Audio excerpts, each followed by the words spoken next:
Welcome to our education research series. Maddie's insights are practical tips based on current research to help pets and people, and that you can use in your shelter or wherever you work. I'm Dr. Sheila Segurson, a veterinary behaviorist and the Director of Community Solutions at Maddie's Fund.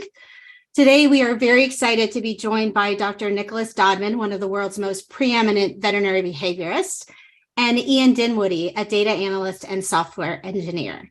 Both are from Tufts University and the Center for Canine Behavior Studies, which Dr. Dodman co-founded.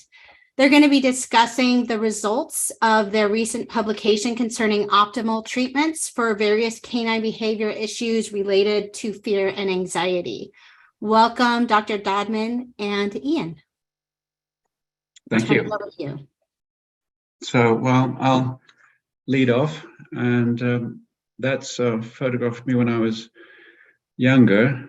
Of course, all photographs are always of you when you're younger, but a lot younger, I suppose. It's the last professional photograph I had taken, so I'm going to have to get another one done.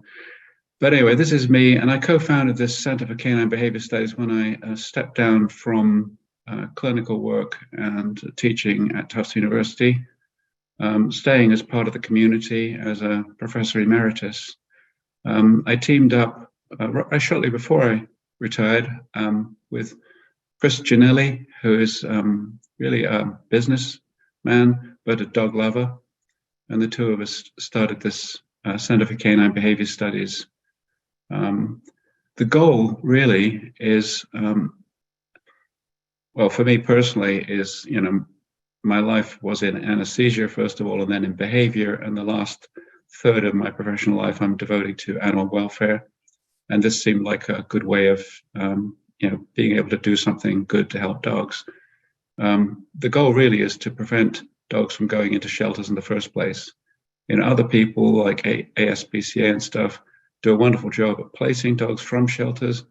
We'd prefer they didn't go there, and we need to work together with them as a team to minimize the surrender of dogs, but also to make sure that people who own dogs can understand them better and understand how to deal with problems, which is what we'll be talking about today. We'd invite you all to go to our website, dogstudies.org, and you can see previous studies we've done. You can sign up for a newsletter. There's no charge to do that. Share your email. You could even participate in some future studies. So that's it for this slide. Moving on, this is the title of one of our studies. This is about the third or fourth study in our series. It's called, as you can see, an investigation into basically looking at the different types of professionals and what they did and whether they use medication, all the things that were done to treat canine anxieties and fears, which is actually a major league problem affecting some 44% of all American dogs, which we found out from one of our other studies. Myself and Ian were both very much involved in this study, along with Vivian Zatola, who's an expert trainer who's got all the training qualifications you could imagine, plus a couple of master's degrees. And we wrote this paper doing our usual thing, sending out surveys, collecting the data, analyzing it, and Ian will explain something about how we do all that. The goals, of course, we always have a goal for a study. And for people out there, we want to know if you have, let's say, a condition like separation anxiety, going to which type of professional is likely to produce the best results for you. Are you better, in some cases, to see a dog trainer? Is it better that that dog trainer has some training qualifications, or some of them are uncredentialed but are very good trainers? How about the psychologist types, the certified applied animal behaviorists, or CABs as we call them? How about veterinary behaviorists? Who should you go and see for the best chance of your dog with, for example, separation anxiety? So I wanted to find out, when you went to see those people, what programs did they use? What techniques did they use? What training was involved? and which produced the greatest success, which produced the best odds of a positive outcome for any one of the different fear type problems. We also looked into ancillary treatments, and by that I'm talking about things like changing the diet, even natural remedies for the sort of more holistically minded, and real medicines, which would only be prescribed by a veterinarian. Which ones worked, which ones were associated with the best chances? That's what we were going to try and find out. That was our goal, to find that out. So in order to undertake a formal study, we need to state formal hypotheses. So we had two main hypotheses for our study. The first is that fear and anxiety related issues could be successfully treated by qualified professionals, at least to some level. And then the second part of our hypothesis is that some professionals may be more able to treat some fear anxiety-based conditions versus others, and that potentially desensitization, with or without medication, may be the best approach. For this study, we undertook a two-part design for this study. The first was a demographics component where we collected information about owners and their dogs and the behavior problems that those dogs had. And the second part of the study was a follow-up on the treatment routes that had been employed for those behavior problems that the owners had identified. So we distributed these studies globally. The questionnaire was self-reported by dog owners. Owners with multiple dogs were asked to submit a survey for each of their dogs.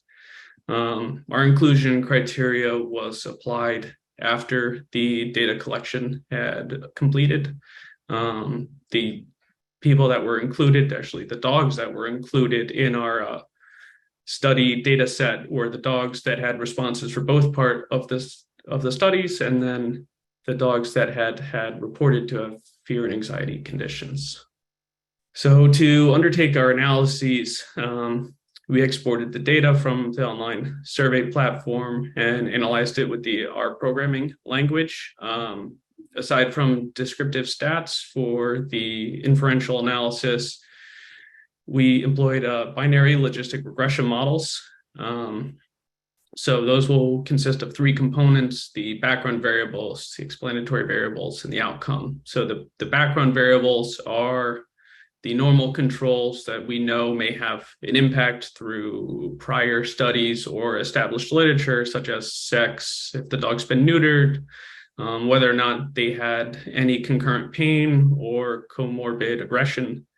Explanatory variables are what we're actually analyzing to see if we could explain the outcome. And so the explanatory variables in this study were the treatment factors, such as who was seen and what medications or treatments or homeopathic remedies were employed. And the outcome was simply whether or not the fear or anxiety was improved with treatment. So for the demographics, we had a little over 1,000 owners submit responses for 1,300 dogs that had reported to have fear and anxiety. The majority of the households consisted of a single dog. The most dogs that we had per household were 8. That was uncommon.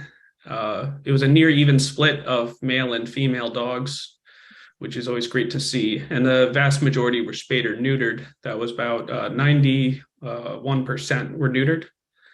There were slightly more mixed breeds than purebreds. It was about 52% mixed breed.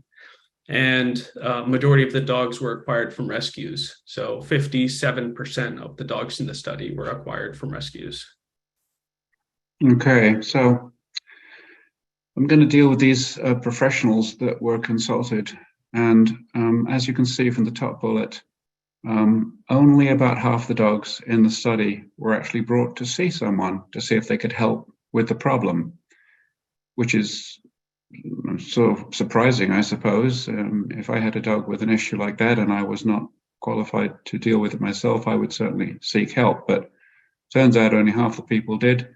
The other half, no doubt, belonging to our community, didn't surrender their dogs, they probably just lived with the problem and carried on.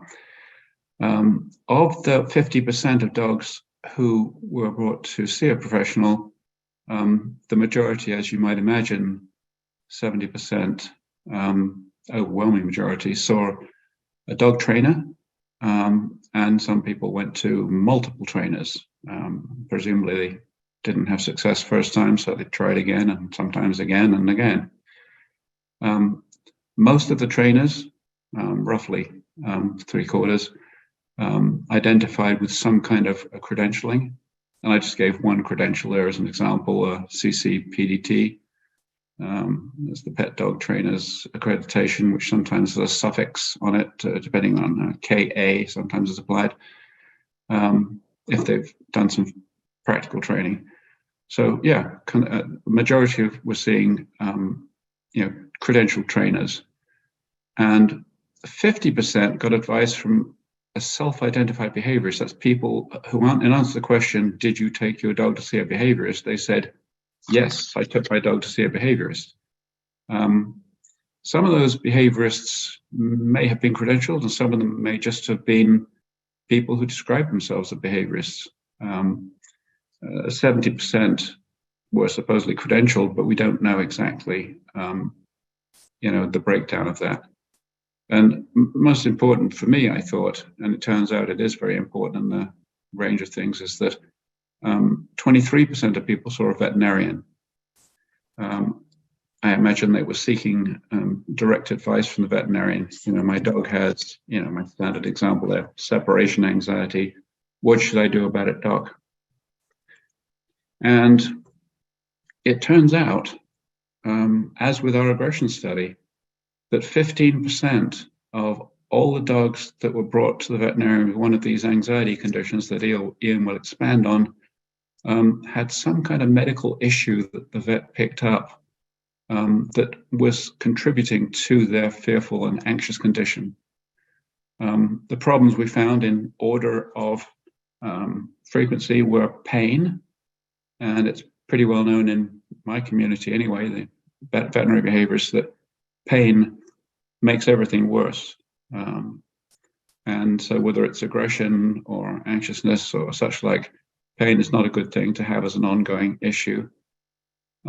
People checked seizures, and I can't imagine that they were talking about convulsive seizures in this case, because if you found seizures contributing, it probably is what are referred to as partial seizures or complex partial seizures, simple partial seizures, where the dog has some bizarre behavior, which in fact is seizure related and can be treated with anticonvulsants.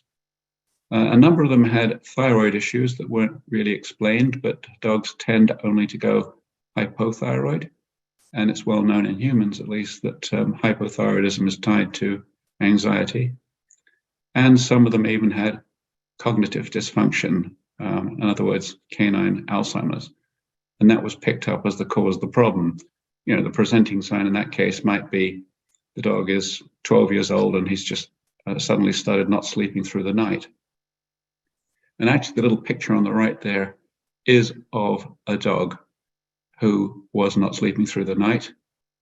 And that was actually a different issue in the sense that being as old as he was, that's Toby, and he was probably, 12 years old at the time.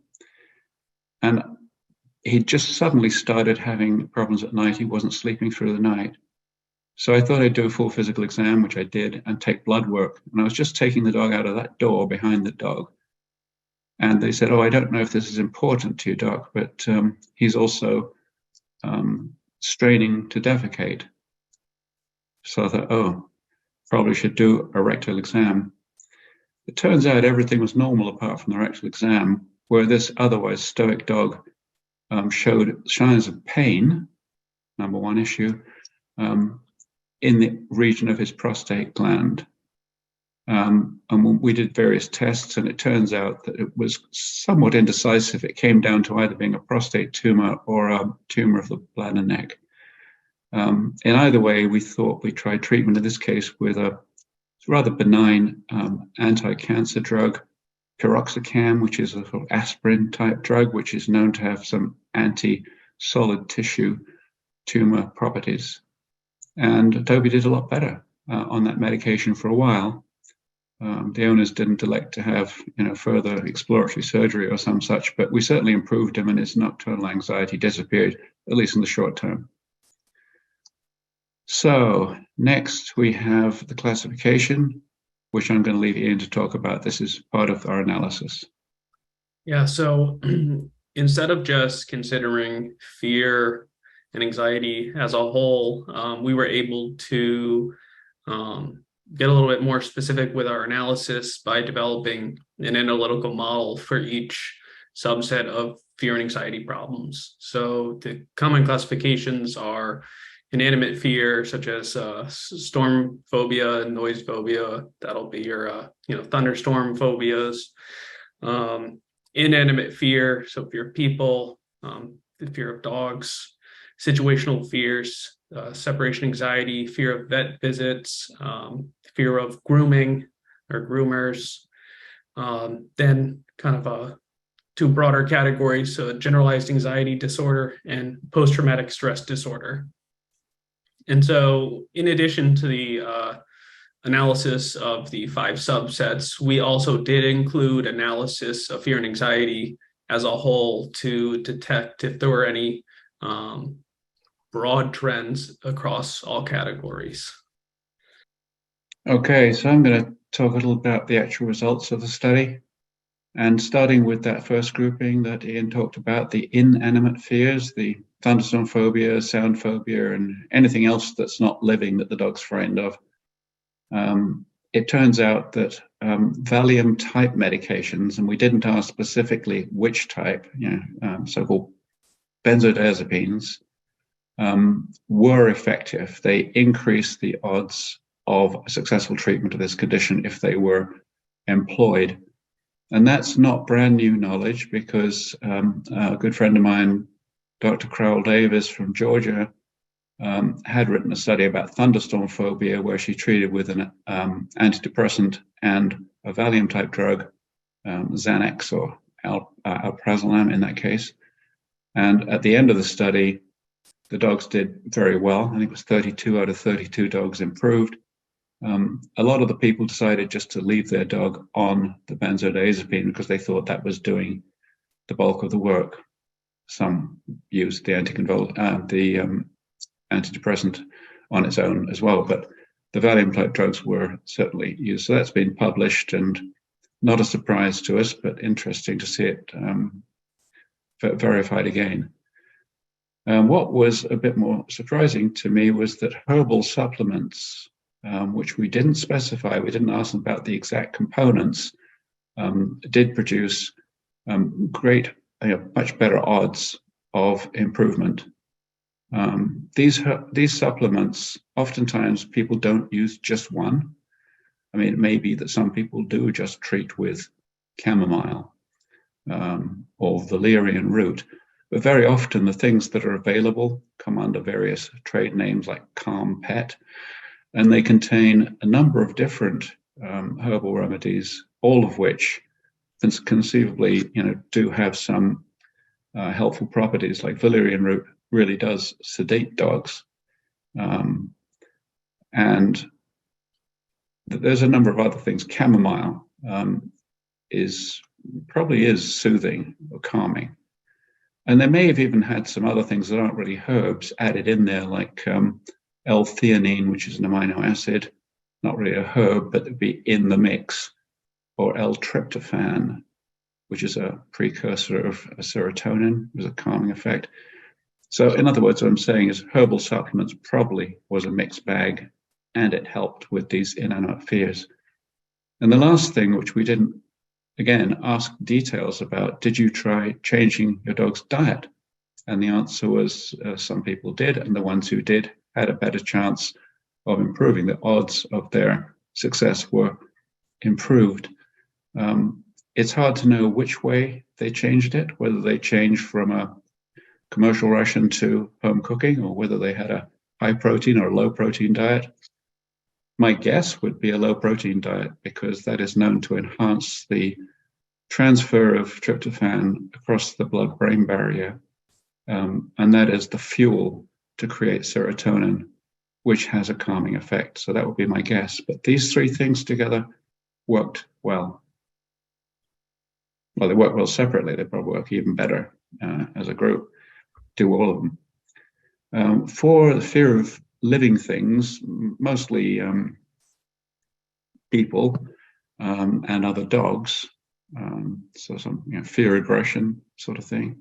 I've had occasional dogs who are frightened of other animals like horses and such like, but this animate fear, the odds of success were increased by seeing a behavior consultant.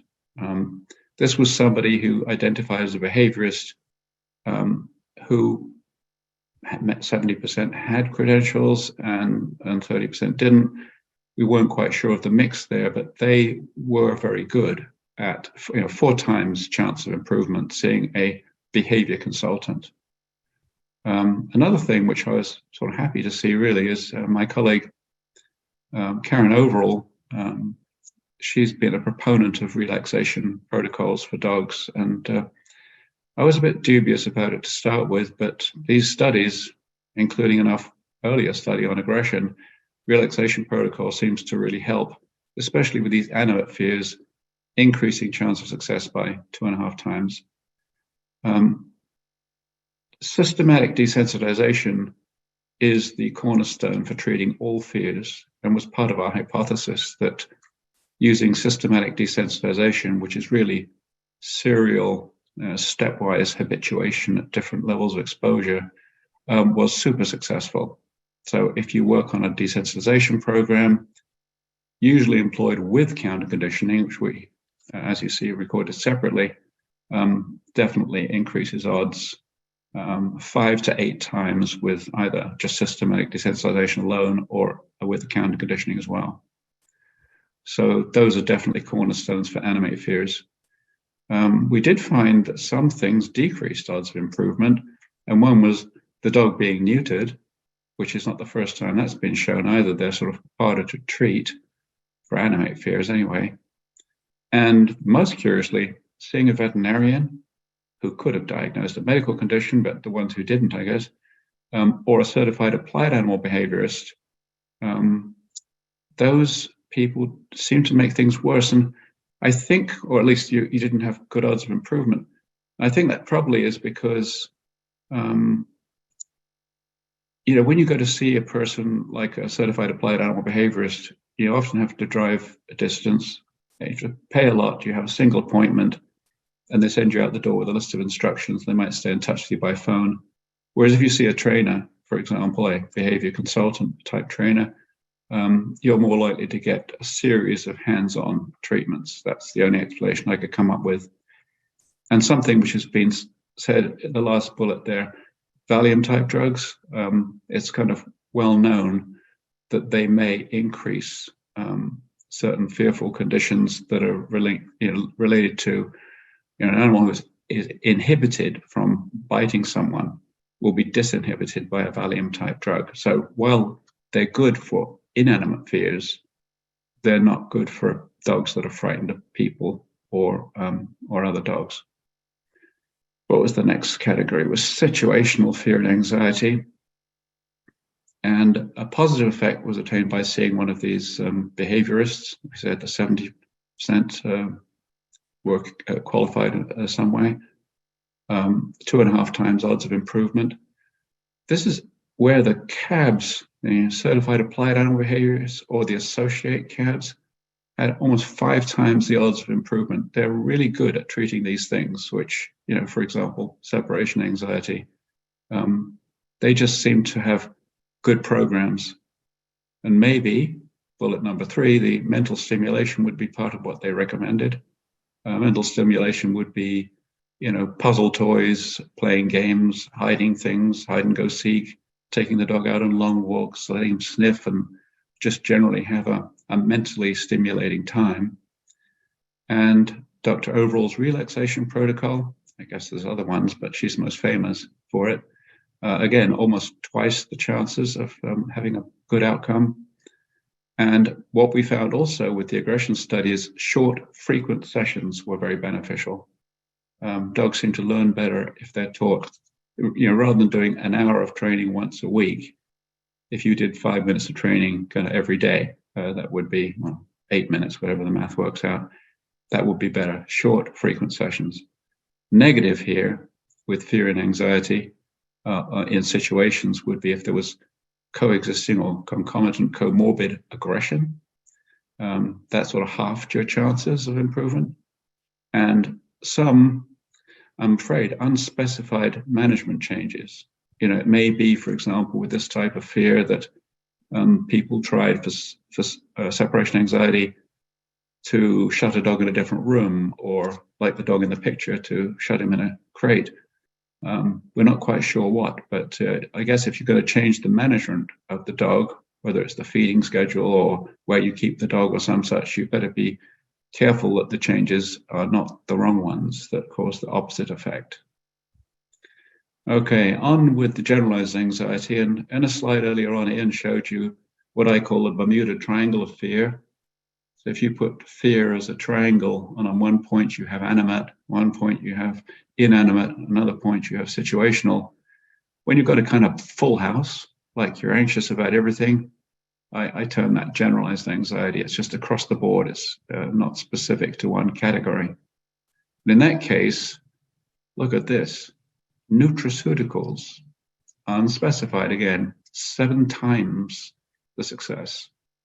And again, this could be a mixed bag. It could be, back to our friend valerian root, it could be some other herbal botanical type products, and maybe with or without these sort of calming amino acids also. So seems to be very successful for a generally anxious dog.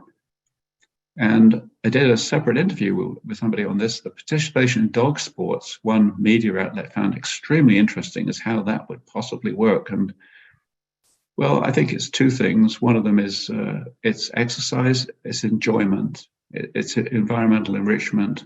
In some cases, getting a dog a job. So if this is agility you see on the right-hand side, but if you took a terrier type dog to earth trials where they're searching for something in man-made burrows, that's what some terriers were bred for. If you, in one case, I had a dog with separation anxiety, I recommended, took him to sheep herding classes. They found a class near us in central Massachusetts, and dog's condition completely disappeared. So getting involved in dog sports is very good for dogs who are generally anxious. There are many more, of course, like flyball and such like. A negative here, which is a bit of a slap around the face for trainers, was that if you go see a trainer for a dog who's generally anxious, it doesn't really help. In fact, it reduces your chance of success. And this may be because, a lot of trainers would try training the anxiety out of the dog, and you can do it for specific things, like, they were very good, for example, with animate fears. But when you've got this generalized thing, maybe their interventions are not so successful, apparently so, according to really significant factors. And this wasn't just, Ian carefully analyzed this, and these are statistically significant findings. And then for some reason, hormone therapy, I didn't know anyone was using that these days, also was a big negative. I'm not sure what hormone there was because we didn't ask the question. In the old days, people used to use a lot of synthetic progesterone. I guess it could be thyroid supplement or something, but it didn't seem to help in this condition. Okay, next is post-traumatic stress syndrome or disorder.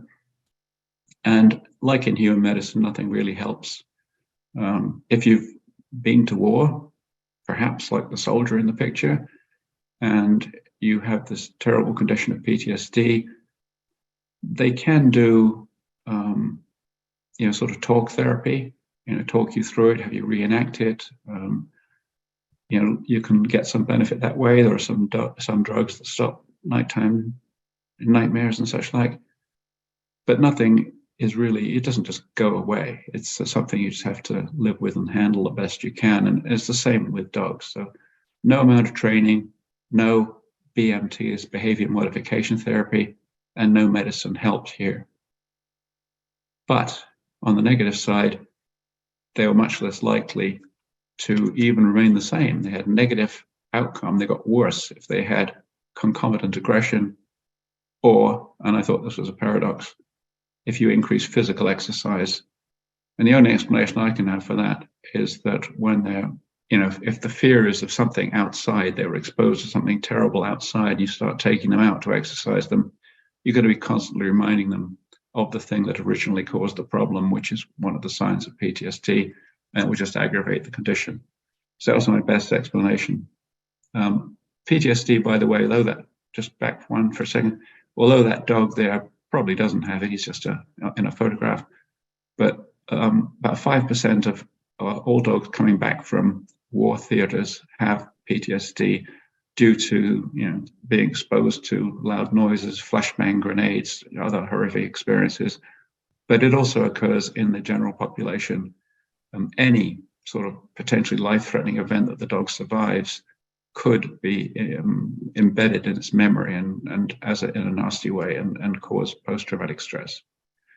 So the last grouping is the conglomerate of all of the dogs regrouped. So analysis of fear and anxiety as a whole, which we called overall fear and anxiety. And so the positive factors here were reward-based training with 2.5 times the odds of improvement, mental stimulation at 1.8 times the odds, and habituation 1.8 times the odd. And what you can notice is that these are for the fear and anxiety as a whole, but these were also appearing as beneficial factors for the individual traits for some of the specific types of fear and aggression. And then the overarching negative factor was the comorbid aggression. So you had 0.4 times the odds of improvement if you had comorbid aggression. And so in addition, we asked dog owners to report what the outcome of their dog was. And so of all the dogs, 64% showed overall improvement, 72% of those, at least 25%, 31% of them was 50% or greater improvement, and then 7% had at least 75% improvement.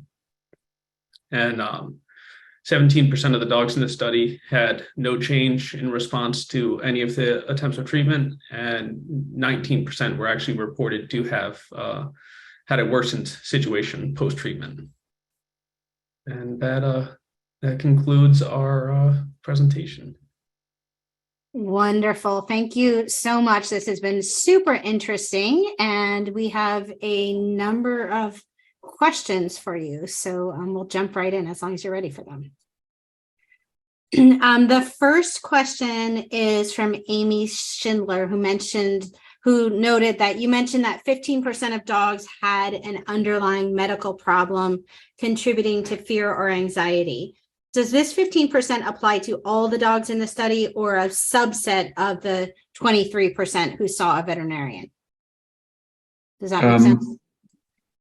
Yes, it applies to, the 23% is 23% of all the dogs who were brought for treatment.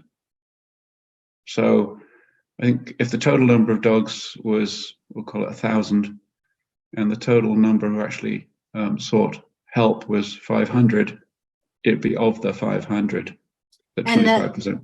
And the 15% that had an underlying medical problem were of the total number of dogs too? Or the total number of dogs that were brought for treatment. Okay. Isn't that right, Ian? For a veterinarian. So 306 dogs out of the 1,300 were brought to see a veterinarian. That's where that 23% comes in. And then of those 306 dogs, 46% had an underlying related medical health issue. And that 46 is 15% of the 306 that sought a veterinarian. Okay, thank you. Of course. Our next question is from Julie Lonnie Chang, who asks, could you give an example for the PTSD type of fear? Yeah, here's an example. One dog who was a patient of ours, he was a greyhound called Star, and he running around like crazy, as greyhounds tend to do when they're outside. He impaled himself on a stick, and he was okay, but the stick was sticking out of the muscle in his leg. He was brought to see the veterinarian, and the veterinarian said, "Oh, no problem." Grabbed hold of the end of the stick, and without any sedation or analgesia, and they just ripped it out of his leg. The dog screamed like he was going to die. And after that, wouldn't go anywhere near a veterinary office, not just that vet's office, any vet's office.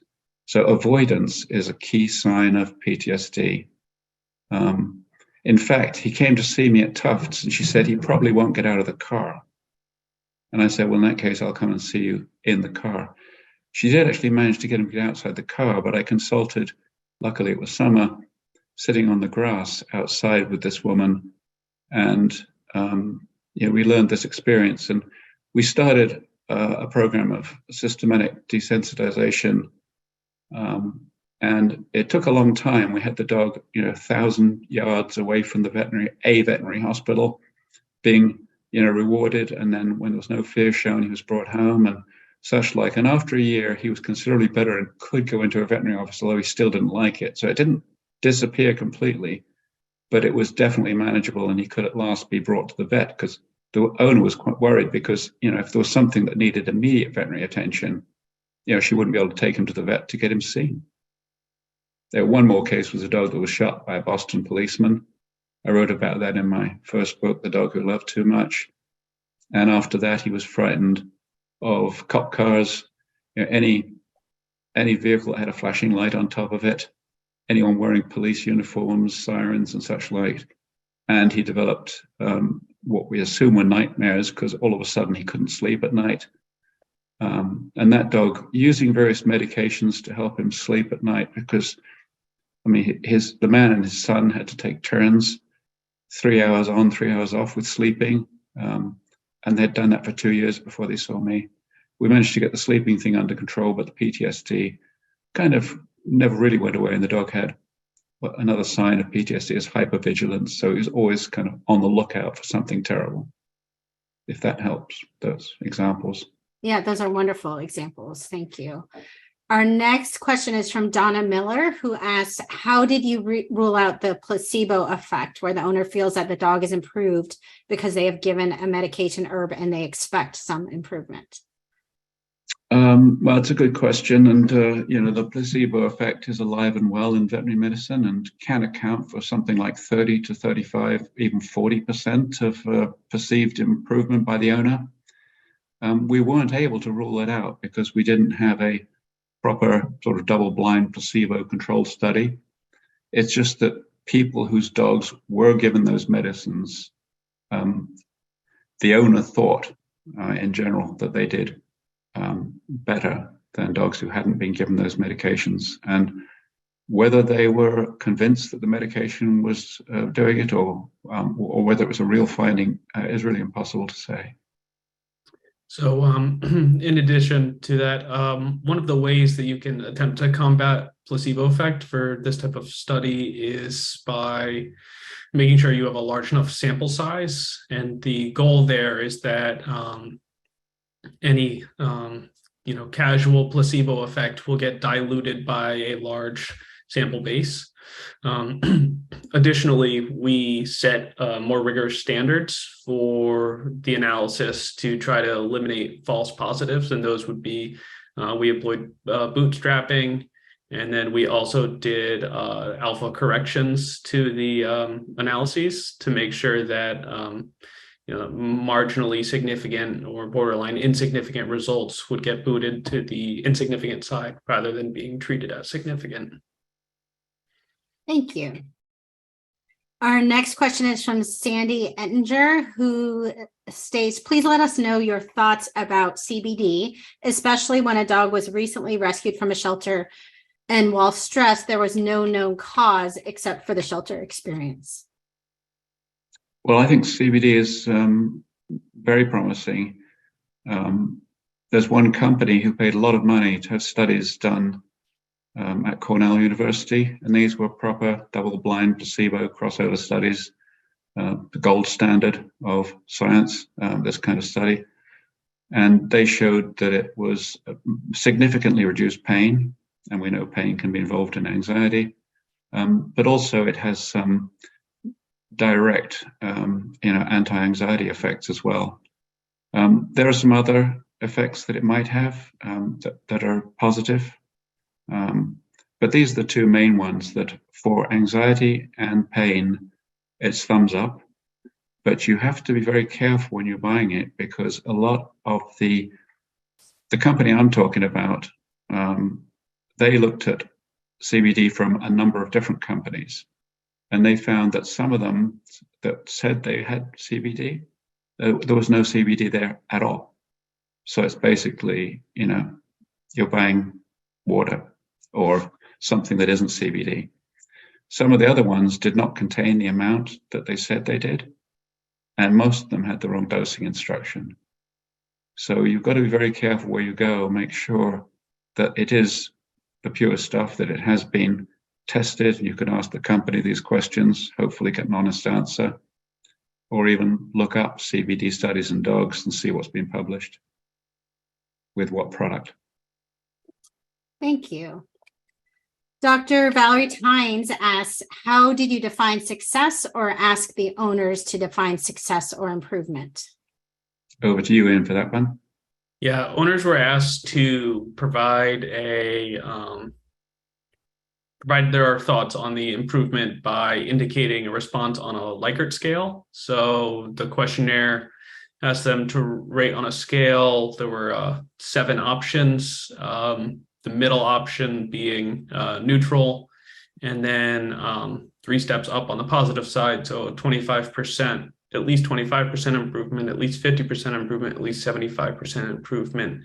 We didn't specify to the owner what that improvement should look like, just because there can be lots of different types of improvement, and that can be very situationally specific. So that was more of a subjective point that people had to report on based on their feelings if they felt it improved.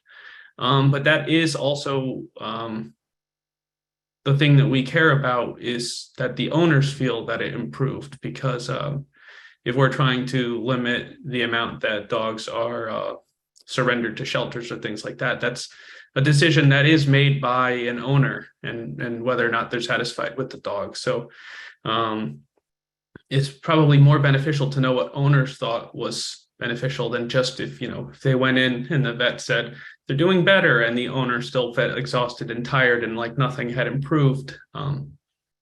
So we're actually thankful for that metric. Good point. To answer that question. Very much. Thank you. So the next question is also from Dr. Tynes regarding neutering. Did you ask when the dog was neutered? For example, did they neuter in an attempt to solve the problem, or were the dogs neutered prior to the development of the problem? We did ask at the age of neutering. The median for the dogs that were fearful and anxious, the median age of neutering was 9 months. We did not ask if neutering was employed as a treatment, but the median age may suggest that it seems quite young to be employed as a treatment from that. Thank you. And I know there has been some interesting research in the past couple of years regarding timing of neutering in relation to behavior problems, and maybe that's a topic for another Maddie's Insights webcast, because it's a very interesting one. Our next question is from Dr. Emma Grigg, who asks, for times when DVMs or CABs were associated with decreased treatment success, is there perhaps a confounding variable with only those dogs with more severe or intractable behavior issues being taken to that category of professionals?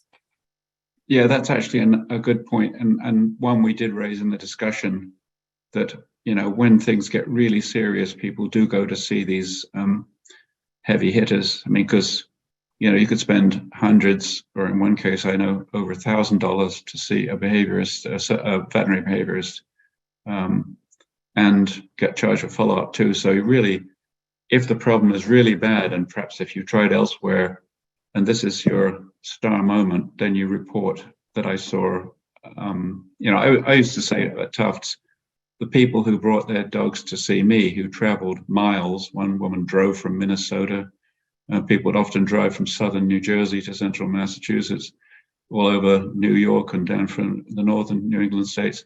They came for miles, and they spent whatever Tufts charged, but it ended up being about $500. To do all that, the problem had to be very serious. So I called my practice the last resort nation. So the last resort nation effect may be the reason why they do so poorly, because they've got the worst of the worst. Thank you. And a related question regarding the decreased chance of success in treating the animate fears and anxiety, where you listed veterinarians. Was this just any veterinarian, and did that not include veterinary behaviorists, or were all veterinarians lumped together in that answer? I'll leave that one to Ian. Yeah, I'm sorry, I'm just rereading the question here. So veterinarians were included there. So the hierarchy of professionals are, everything is like all inclusive to begin with. So professionals, then you have a silo of veterinarians, and then as a subset of that, you do have veterinary behaviorists. There was only one subset that overlapped, and it was if you went down the behavior consultant route and marked a DACVB, and same with, you know, a veterinarian. So there's kind of a crossover between behavior consultants and veterinarians there, but they would be included in both groups that terminate at DACVB. So bottom line is, if the veterinary behaviorists do rather well and they're in the same box as just veterinarians, the bulk of veterinarians, who would be the majority of that bucket, that silo, would pull the curve to the left and look like decreased improvement. Whereas if it was ACV, we'd know that anyway from a different part of the study, but they might have done better, whereas veterinarians as a whole did worse, if you see what I mean. Yeah, that makes a lot of sense. Thank you. So next question is from Robin Chadwin, who asked, do you have any experience or comments about the Calmer Canine Targeted Pulse Electromagnetic Field Device? It's that one from, I think the company is Assisi. I have no experience with it. I'm very skeptical always at the beginning, when I haven't heard of something and when I can't kind of fathom how it might work. You know, I had somebody come to me with a device that worked on, you know, dogs' eyeballs and the movement of them, and thought that it could be used somehow to help behavior problems. And I guess I didn't buy it, and I'm not sure about this. I have no personal experience with it. I am at this point skeptical, although I've been skeptical about some things and found myself to be wrong over time. The value of an open mind. Thank you for that. So our next question is from Anonymous, who asks whether you can tell us some of your favorite resources, books, programs, etc., for general practice veterinarians to learn more about behavioral medicine for dogs, cats, and horses in general. Dogs, cats, and horses in general. Well, you know, maybe you can weigh in here too, Sheila, but you know, I know, and maybe this is a bit too technical for some parts of the audience, but when I was studying for all different species for my board exams back in '95, I found Dr. Catherine Haupt's textbook animal behavior for the veterinarian and animal scientist to be particularly helpful to understand, the basics about animals. It's not so much about training, but just to understand animals that way. And I think for small animals, the book put out by the American College of Veterinary Behavior, where all the behaviorists chipped in. What's the title of that one? Decoding Your Dog. That's it. That's it. I think that would be very helpful, because there are board certified veterinarians who contribute to and or wrote or supplied the information for the writer for that chapter, and that would be a person in our group who would be considered to be an expert in that area. So you've got an expert within a group of experts, and I think they dealt with just about every behavior problem that occurs in dogs, decoding your dog. And I believe there was a cat version to follow. Did it ever get published? Yes. I believe that it did, but I'm not 100% certain. Yeah, so there's a couple of resources. Can you think of any others, Sheila? Yeah, I think those are, and yeah, we had a comment that yes, the cat version did get published. The one of the other books that I like for general practice veterinarians is the Landsberg Hunthausen book on dog and cat behavior. I found that is a good one as well. But this is a really good question, and I think that we'll probably take this question over to Maddie's Pet Forum and get questions from and get answers from a lot of people about this, because everyone is always interested in where can I go to learn things.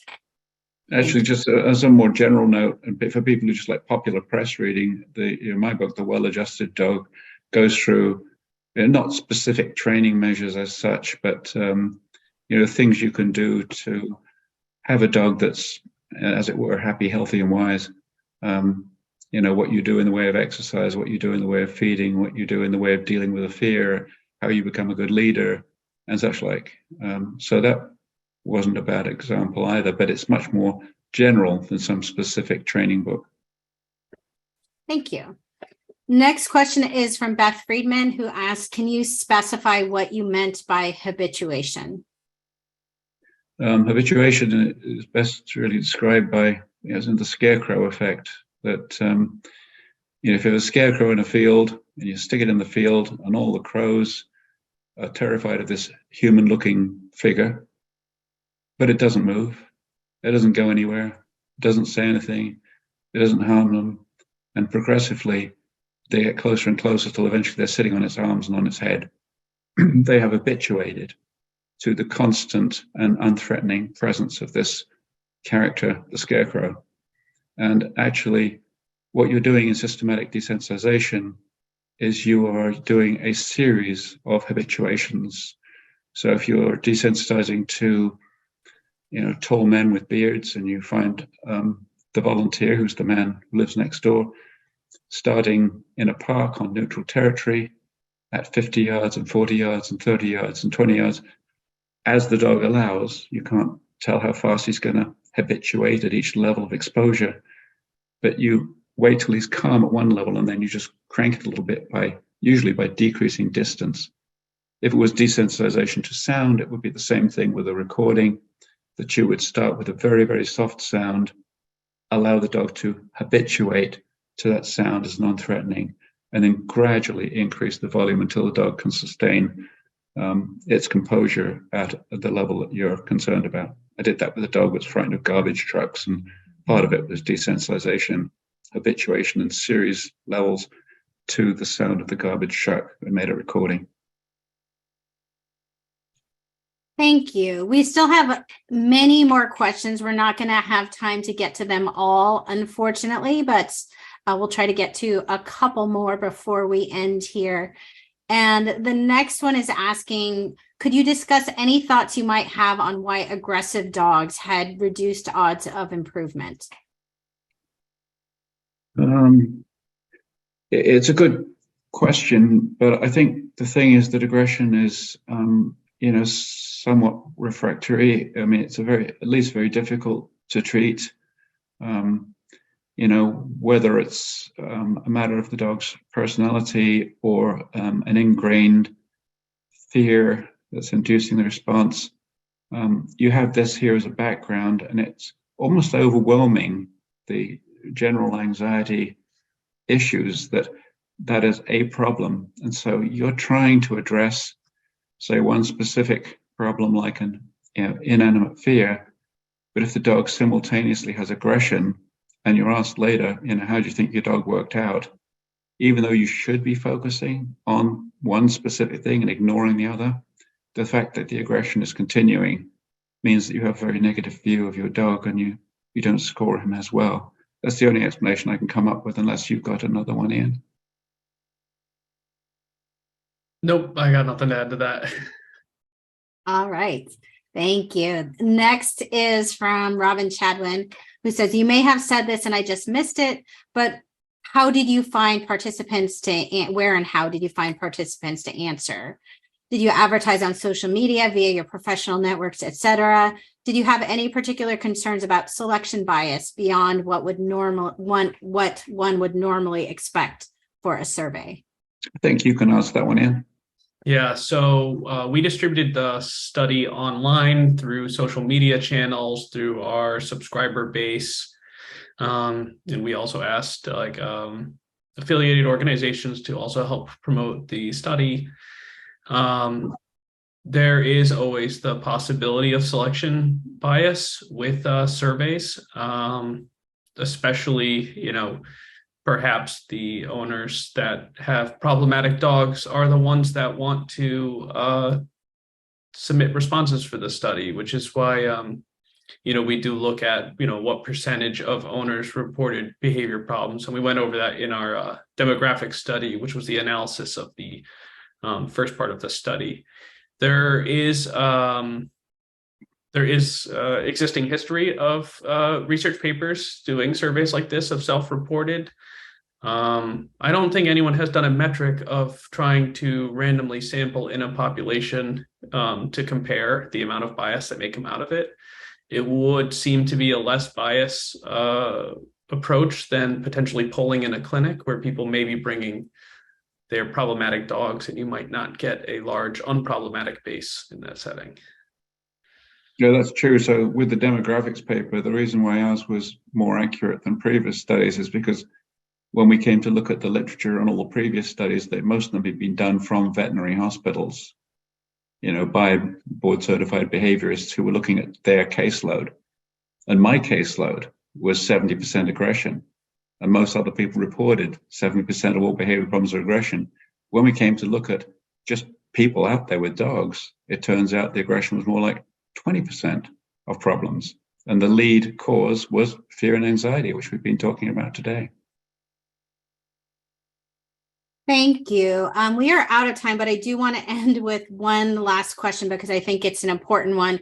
It might be one that you can't really answer, but Donna asks, so bottom line, what advice would you give to a low-income dog owner who can't afford that professional advice and care? Well, I think the keys here is, generally speaking, exercise is good.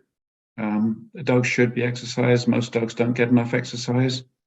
I would ask people, do you exercise your dog? Oh, yes, I take him for a walk around the block every day. That's not enough, especially for some dogs that are known to be more athletic, like a German Short-haired Pointer. You can have issues just because they're not getting enough exercise. Another thing was a point we made with this study, and that is if the dog has a fearful condition, you can practice this systematic desensitization. You can look up online and find out what it is. There's even programs written out. And it's just a stepwise approach to introducing the animal to any fear. And I think also positiveness, really, positive training, being kind, rewarding success and not punishing failure is a key approach. And just making sure the dog's environment is enriched, that it has actually a good life for a dog, plenty of things to do. And sometimes I call it, get a job program, give the dog a useful thing to do, and sometimes even specifically along breed lines. Thank you. Thank you very much. Let's give a big round of virtual applause to Dr. Nicholas Dodman and Ian Dinwoodie. So grateful for you to be here. Thank you. And to all of you for joining us today. Our next Maddie's Insight will be on Thursday, April 13th, where we will be hearing from Dr. Monique Udell, who's going to be talking about an overview of attachment theory, including what it means to be a secure base and how this can help our relationships with animals. If we didn't get to a question today, apologies, but we will be posting responses in Maddie's Pet Forum. Please continue the discussion there or ask more questions. Thank you so much and goodbye.